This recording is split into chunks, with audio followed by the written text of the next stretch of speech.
La deuxième attitude consiste sous prétexte d'être avec, à se laisser totalement aspirer par le milieu humain ambiant. Il serait, bien entendu, d'un manque total de réalisme de penser qu'un disciple, parce qu'il vit de la foi, peut échapper totalement à l'emprise du milieu. Il n'est pas de vie humaine possible sans appartenance à un milieu et sans en accepter un certain nombre de conventions, dans la mesure où celles-ci respectent l'homme autant que faire se peut. Mais le souci du disciple doit être de découvrir les aspirations chrétiennes que ce milieu comporte et son action doit consister à les amplifier.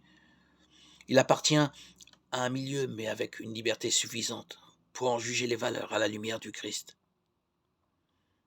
Être signe du Christ, c'est valoriser tout ce qui, dans un milieu, est signe du Christ.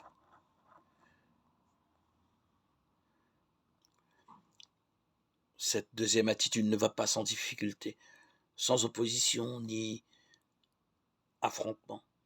C'est bien à la pire de touche de la persécution que le disciple peut juger de son attachement au Christ.